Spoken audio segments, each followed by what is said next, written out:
Oi, pessoal. Eu sou o Dr. Francis Março, médico hematologista, né, em Maringá, região, e estou começando aí uma série de podcasts e hoje eu trago para conversar com a gente um amigo, um colega, um profissional que inclusive curou meu pai. O meu pai tinha um câncer de rim e meu pai mora fora, né? E foi proposto uma cirurgia fora, mas eu trouxe ele a Maringá justamente para esse amigo operá-lo. E graças a Deus o meu pai está curado após já se passaram alguns poucos anos. E eu só tenho a agradecer a esse homem, a esse médico, que para mim é um exemplo de ética, é um exemplo de humanização na medicina. Vou passar a palavra para o meu amigo. Boa tarde, pessoal. Ao ouvir tudo isso do Francis Mar, que para mim é uma referência, é motivo de muito orgulho. Eu sou Antônio Marcos, sou urologista em Maringá e há 25 anos e sinto honrado de estar aqui partilhando essa conversa, esse bate-papo com o Dr. Francis Mar, que para mim também é uma grande referência, não apenas de hematologia, mas também de terapia intensiva e de medicina. Boa tarde, Francis Mar.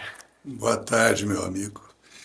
Conta pra gente um pouquinho da tua história na urologia, como é que chegou, quais são as doenças que você trata mais, né?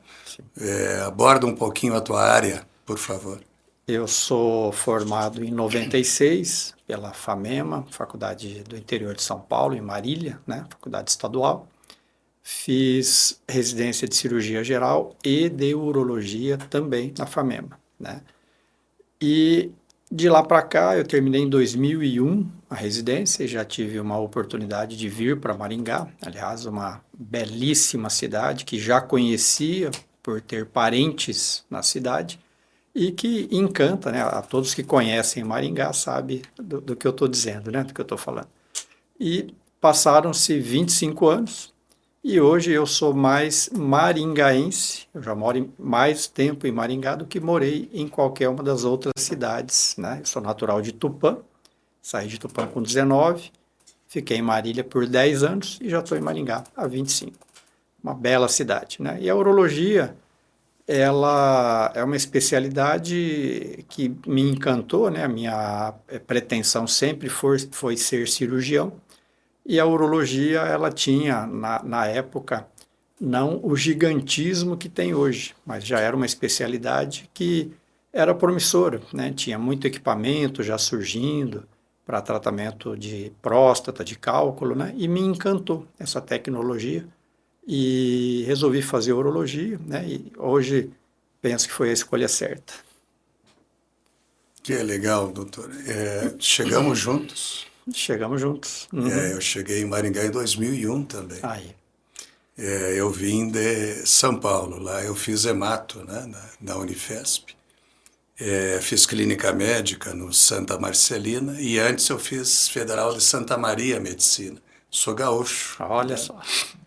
Mas já me considero também maringaense. E vim para cá pela mesma razão. Fui convidado pelo Banco de Sangue Dom Bosco, do Valtim.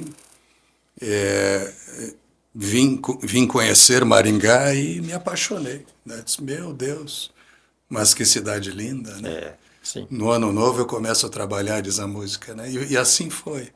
Então larguei tudo em São Paulo e vim para Maringá no mesmo ano. E estamos aqui então há 25 25 anos anos. lutando, né, pela saúde das pessoas. Sim, Né?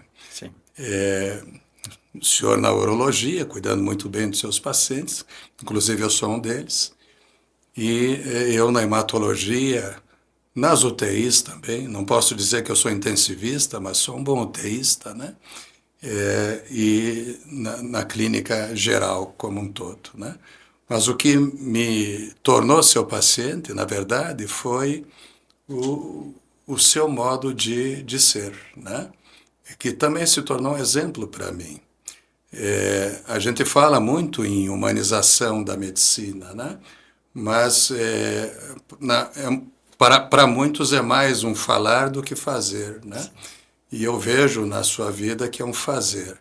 A forma de abordar o paciente, mesmo o paciente grave, no caso, eu lembro do meu pai, né? Um paciente com câncer no rim, um paciente com câncer fica desesperado, né? Fragilizado, né? Exatamente, a família também, e estávamos todos perdidos, né?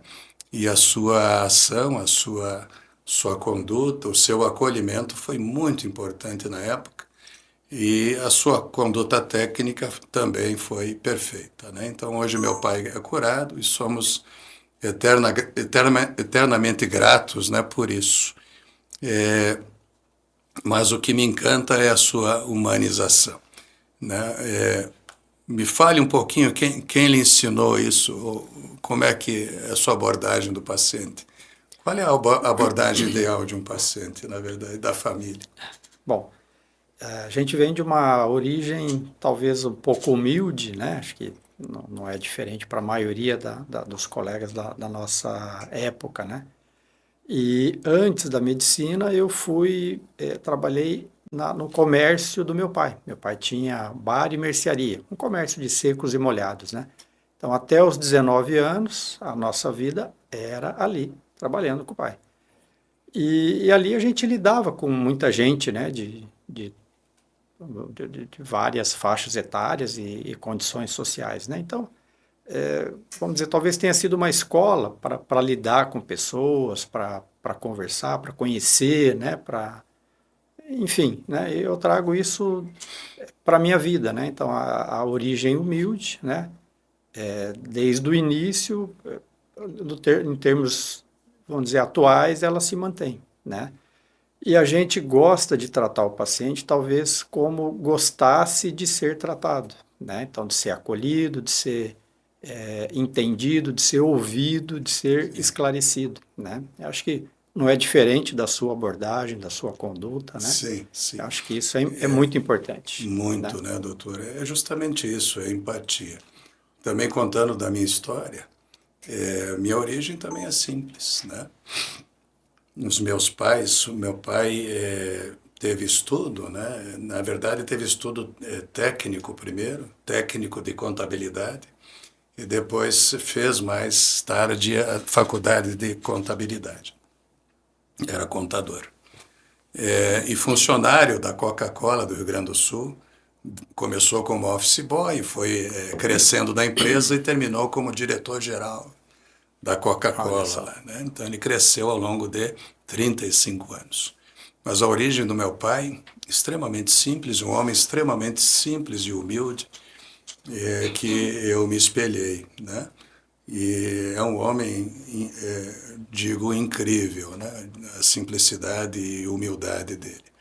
Então eu uso ele como referência. Minha mãe muito mais simples ainda, né?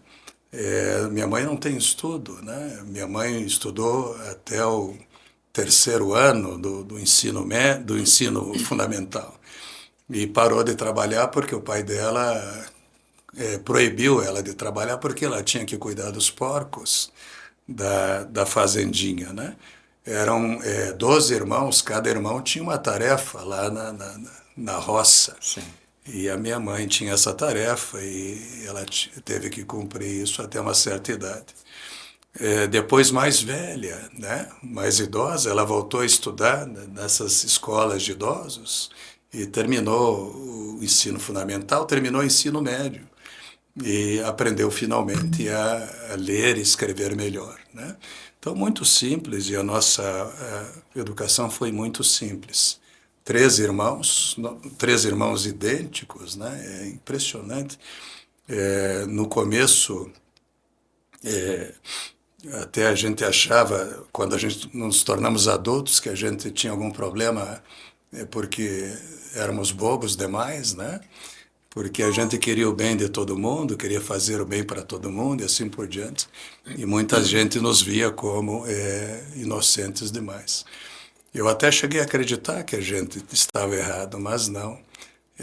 estávamos certos. Temos que ser bons para as pessoas de fato, independente do que venha no retorno, né?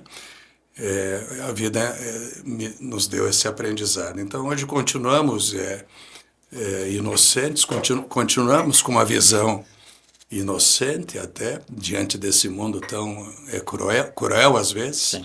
mas essa visão eu não devo perder nessa existência. Então eu admiro quem tem condutas semelhantes, comportamentos semelhantes. As grandes criaturas são humildes, né? A gente vê isso na vida e na história, né? Então eu não estou dizendo que somos grandes criaturas, mas somos humildes pelo menos, pelo né? menos. O fato de sermos humildes, eu acho que nos permite crescer, evoluir mais, né? E a medicina é um desafio, né? A medicina exige tanto da gente, né? Quando a gente entrou era diferente, né, doutor? Era diferente. Era um mundo diferente. O médico era mais respeitado, né? Hoje é menos respeitado por uma série de razões. Sim, sim. O médico era mais valorizado, inclusive financeiramente, né? Os médicos alcançavam uma estabilidade econômica muito mais precocemente do que hoje. Sim. Muita coisa mudou, né? O que o senhor acha disso? Do que foi, do que é e do que pode ser? Qual a sua visão? É perceptível, eu concordo plenamente, né? A gente é de uma época diferente, né? E o que me despertou para a medicina, né? Nós somos contemporâneos, então na nossa 7ª série nós tínhamos a disciplina de ciências dentro do ensino médio, né? E essas ciências estudavam o corpo humano, né? Então aquele ano foi o ano que me despertou para a medicina, né? E eu cresci com aquilo, né? A princípio parecia um sonho inalcançável de onde a gente vinha, né? Sim. Então a gente aprendeu realmente valorizar, né, cada dia dessa conquista e de estar aqui hoje, né? E é muito notável, assim, muito evidente a diferença do pessoal mais antigo, né, que cursaram aí os diversos tipos de faculdade, né? O pessoal atual, né, assim, tem uma formação talvez diferente do que nós tivemos, tem uma visão diferente do que nós tivemos, né? Na nossa época, o estudar era ler livros, né? Não existia o recurso de uma teleaula, de um Google, enfim, de um chat GPT, não existia nada disso. Então, você tinha que, de fato, sentar e estudar. Não havia resumo, não havia outro caminho para não tirar nota, né? Para tirar nota. Então, a gente aprendia, né? Hoje, com esses recursos todos, né, não dá para dizer que o aprendizado tá pior, né? Eu acho que eles têm até mais oportunidade de aprender do que nós tivemos, né? Mas tem algumas facilidades que encurtam caminhos, né? Resumos e tudo mais, né? Claro que tem profissionais que se destacam muito atualmente com a formação atual, né? Mas, infelizmente, não são todos, né? E essa mudança realmente, desde a entrada na faculdade, do vestibular, da forma de estudar, né, do internato, da residência, mudou bastante, né? Na nossa época de formação, o 5º e o 6º ano era internato mesmo, você ficava no hospital. Tinha plantões, inclusive, noturnos, finais de semana. O senhor lembra disso, Lembro. né? Hoje mudou um pouquinho essa dinâmica, né, de tempo de hospital, tudo mais, né? Sim. Então a mudança é notória, de fato. Sim. De fato, eu lembro, né? Carregávamos os livros embaixo dos braços, né? Livros pesados que líamos, né? Não tinha outra alternativa, não tinha, né? Estudávamos por livros, né? De fato. E mesmo no internato, mesmo na residência médica, eu lembro de carregar os livros, né? levava os livros aos plantões. Sim. E abria os livros durante os plantões para estudar aquilo que eu não sabia. Muita gente pode considerar isso absurdo, mas o médico procurando conhecimento é sempre bom, né? E essa procura, eu diria que é diária. Exatamente. Mesmo com 30 anos de formato. Sim, então ainda leio os livros. E gosto de ler no formato original, né, que é no papel. E claro que uso a tecnologia, não há dúvida que, sabendo usar a tecnologia, ela é bem-vinda, mas há vários perigos, concordo com o senhor, né? Vejo isso como professor também, né? Então, se eu peço, por exemplo, para uma turma fazer um resumo sobre um determinado assunto da hematologia, já recebi ali muitos chats GPTs, né? E aí eu brinco, olha, eu vou descobrir se foi do chat, né? E dou uma assustada, mas a gente percebe. Então, infelizmente, o estudo é diferente, a dedicação é diferente, talvez porque a geração seja diferente, as intenções sejam diferentes. Mas essa gente, esses médicos novos, estão se expondo mais, né?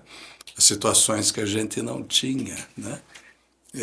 Hoje se forma muito mais médicos, né? Pelo número de faculdades médicas existentes. No nosso tempo eram públicas, federais, estaduais, né? Hoje as privadas dominam, né? Numericamente. E a quantidade de médicos caindo no mercado de trabalho é muito grande, né?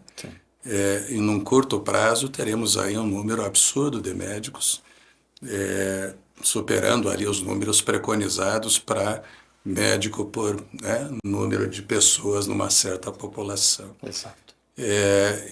Ou seja, não haverá mercado, principalmente nos grandes centros. E esses médicos que disputarão esse mercado acirrado estão sendo... a formação deles é mais precária do que a nossa foi. Não tenho dúvida de afirmar isso, né? Por uma série de razões, inclusive pela mercantilização da medicina, né? Da transformação da medicina no mercado, né? Tanto de ensino quanto em outros mercados. Então me preocupa isso, não só em relação aos próprios médicos que se submetem a esse sistema novo, mas a população que ficará, né, à mercê dessa formação inferior,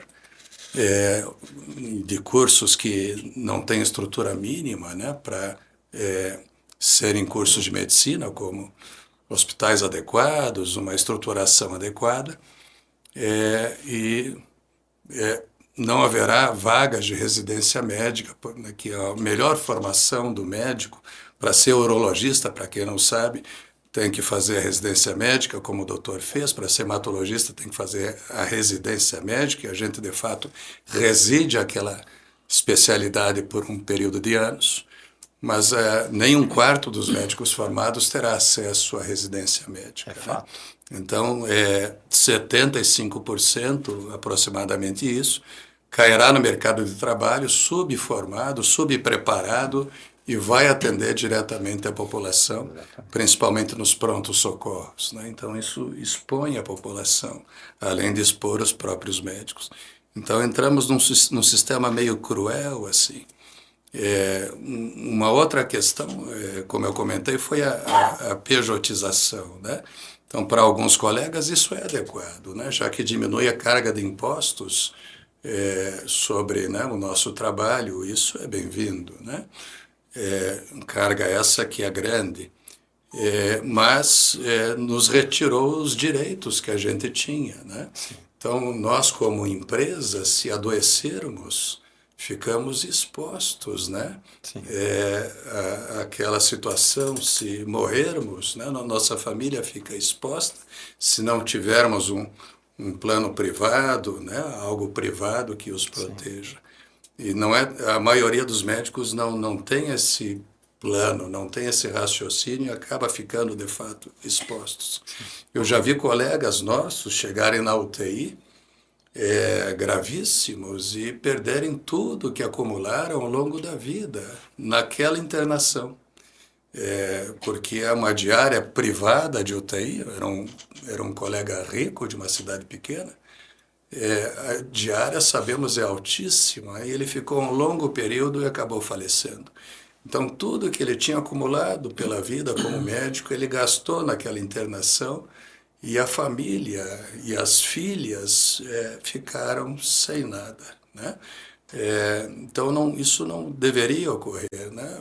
Todo mundo merece uma proteção, e temos que pensar nisso. Ou seja, a pejotização é bem-vinda por um lado, por agilizar o mercado, dar liberdade ao colega, mas tem outro lado também, porque muitos hospitais acabam tratando o médico como empregado, apesar dele ser um prestador de serviço, né? Tem essa confusão. Mas temos que pensar no lado social também dos médicos, todos eles, tentando protegê-los dessa, a gente chama de precarização, né, da medicina. Precarização que outras áreas sofreram já e vêm sofrendo, que vão sofrer, né, já que a pejotização está se espalhando pelo país inteiro.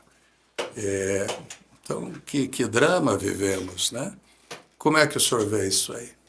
Eu concordo, né? Eu acho que nós, como profissionais liberais, né, realmente não temos assim grande oportunidade mais de termos um vínculo empregatício, né? E as empresas, os convênios, os hospitais, de uma forma geral, nos veem também como empresas, né? Sim. E a gente não tem mais essa... Mudou, né? Mudou um pouquinho a rotina, né? Então, realmente, você tem que ter um plano B, um plano privado, enfim, algo que possa garantir, né, o seu futuro e da sua família. Pensando nisso, né, sempre tive muito essa preocupação, né, e as filhas agora todas já se encaminhando também para cada uma com a sua formação também, né, para que realmente não tenhamos surpresas futuras, né, então cada uma vai ter a sua profissão, né, e os atuais, um marido e duas com namorados, também cada um já com a sua formação, com a sua profissão já garantida, né. Nós não podemos apenas depender, né, vamos dizer, do pé de meia que fizemos até hoje, né. Então eu vejo isso com preocupação e concordo contigo. Sim. Então, tenho várias razões para entrar na política, né? A principal são os meus pacientes, né? O podcast anterior foi com uma paciente falciforme, né? Que tem uma doença comum, mas invisível para o sistema privado e público de saúde. Invisível, entre aspas, né? Então, eu quero acolher esses grupos e organizar o cuidado deles e protegê-los, vários grupos. Vinícius, por exemplo, aqui tem uma doença rara, né, como eu comentei, porfiria. Então, no Brasil, são 13 milhões de pacientes com doenças raras, não sei se eu cheguei a comentar aqui, são quase 8 mil doenças raras conhecidas, né? A doença rara, aquela que acomete até 65 a cada 100 mil. E é um grupo muito grande de pessoas órfãs, a gente chama. São doenças órfãs que não têm o devido conhecimento, acolhimento, socorro dos serviços de saúde, sejam privados, sejam públicos. Então, meu objetivo principal é esse. Outro é a nossa classe, a classe da saúde, justamente, que realmente vem sendo machucada com o tempo, né? E, de alguma forma, a gente tem que achar mecanismos que não permitam que a ferida seja grande demais, né? Temos que ter a liberdade de ação e ser tratados com respeito, temos que ter um rendimento mínimo adequado, como foi aprovado recentemente o salário mínimo, né, dos médicos do serviço público para 20 horas semanais, 13 mil reais. Isso dá um pouco mais de 100 reais a hora, né? e que esse mínimo não seja tratado como o máximo, né? Tem esse perigo também, tornar aquilo uma regra. Então temos que construir, nós médicos, mecanismos que nos protejam, politicamente inclusive, Sim. né? E não permitam o eventual massacre, né, do colega, de nós mesmos, né? Pelos serviços de saúde, sejam privados, sejam públicos, né? Houve aí recentemente em Maringá a compra de todos os hospitais por, né, serviços de saúde externos, né? E mudanças cada vez mais frequentes nesses hospitais. E insegurança cada vez maior de todos nós, né? Então tem que haver um mecanismo, tem que ser feito um mecanismo tal que, de alguma forma, proteja, principalmente as novas gerações que vão entrar nesse mercado instável, um mercado mais selvagem, né? Mas que também protejam todas as gerações da, da precarização, do abuso pelas empresas de saúde, sejam quais forem, né? Então, essa é uma outra razão que eu quero entrar na política. Proteger a enfermagem, minha esposa é enfermeira, né? E eu sei o quanto a enfermagem sofre, nós sabemos muito antes de nós, Sim. né? O desrespeito, a desvalorização. Então, tudo isso, de alguma forma, tem que ter uma luta contra, né? E eu quero, né, participar dessa luta de alguma forma. E a política precisa de pessoas como o senhor, por exemplo, né? Que não sejam políticos profissionais, mas que sejam criaturas do bem, né? Realmente do bem, não só da boca para fora. E que a gente vê na história de vida que a pessoa realmente quer o bem de todos, né? Não só dela própria, né?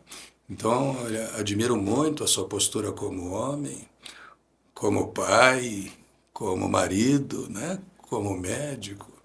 E é um exemplo que eu queria levar para todo mundo, né? Se alguém me perguntar qual é o exemplo bom aí de homem bom, eu vou dizer Dr. Antônio Marcos, né? Se ele se candidatar, eu voto nele, né? E se um dia, né, o doutor tiver interesse, meu Deus, seria um ganho. Quanto mais gente boa entrar nesse mundo da política, por mais sujo que ele seja, e ele né, é melhor. Vinícius, por exemplo, é um menino maravilhoso, é um homem, na verdade, chama de menino, né?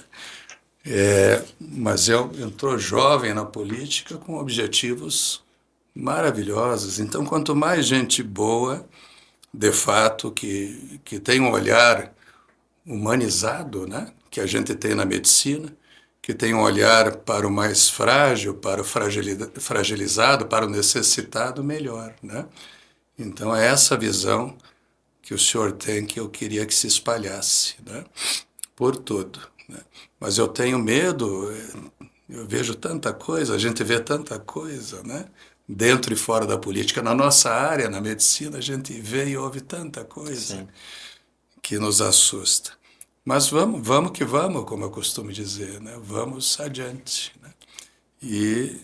Enfim, o que o senhor quiser complementar, por favor, complemente. Eu me sinto muito representado na política por você. Eu acho que você tem todas essas premissas, né?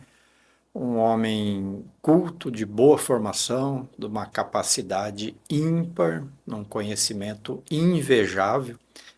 É bom estar ao seu lado, que a gente aprende por osmose, né? Como a gente pode dizer, né? Tecnicamente dizendo, né? E que tem essa preocupação com a nossa classe, né? Tanto com os colegas antigos, como com preocupação com os novos que estão por vir.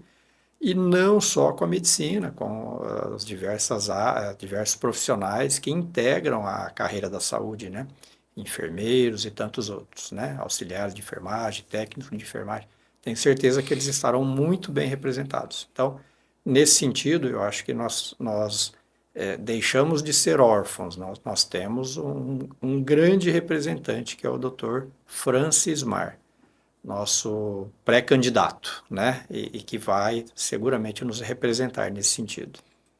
Muito obrigado, meu amigo, pela vindo de alguém como você, é inestimável, né? Ou seja, de um homem como você.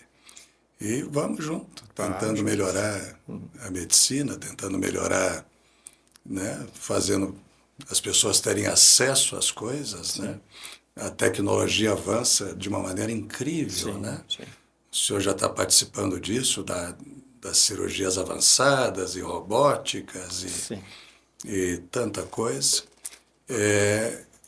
Mas temos também que fazer que as pessoas tenham acesso ao básico, né? Exatamente. Lá na base de tudo, acesso às medicações básicas, ao socorro básico, para que, quando precisarem, tenham acesso à alta tecnologia, à medicina de precisão, né? Tudo isso que está chegando, né? Sim. E o senhor representa todo esse espectro, né? Do básico, que atende o básico, e o avançado. Mas, como eu digo para os meus alunos, mais importante do que a técnica é a humanidade, né? Se você tem um olhar humano, humanizado, né? De querer ajudar de fato, seja quem for, você vai dar um jeito, né? Mesmo que você não saiba, você vai querer saber, mesmo que você não tenha, você vai querer ter aquela coisa que vai ajudar. E eu tenho isso, o senhor tem isso, então vamos juntos, né? E vou usar aí o seu exemplo para os meus alunos, como profissional, como criatura humana. Obrigado, doutor, pela sua presença aqui, e fique à vontade para falar sobre o senhor e o que o senhor quiser. Eu agradeço muito a gentileza, a oportunidade, as palavras, né? E posso dizer que a recíproca é sempre verdadeira, né? Você representa realmente o médico raiz, mas o médico de conhecimento, o médico preparado, o médico especialista, que não esquece o básico também, né? Então é muito bom estar aqui e desfrutar da sua opinião e compartilhar dela, né? E vamos juntos, né? Vamos juntos, porque nós precisamos realmente de representantes como você. Vamos que vamos, doutor. Bora juntos. Vamos que vamos. Conto com o senhor, conto com todos que simpatizarem conosco, com a nossa visão, com a nossa, né, missão, e vamos junto. E daqui a uns dias eu estou lá no seu consultório. Será um prazer. Um abraço. Muito grato. Um abraço.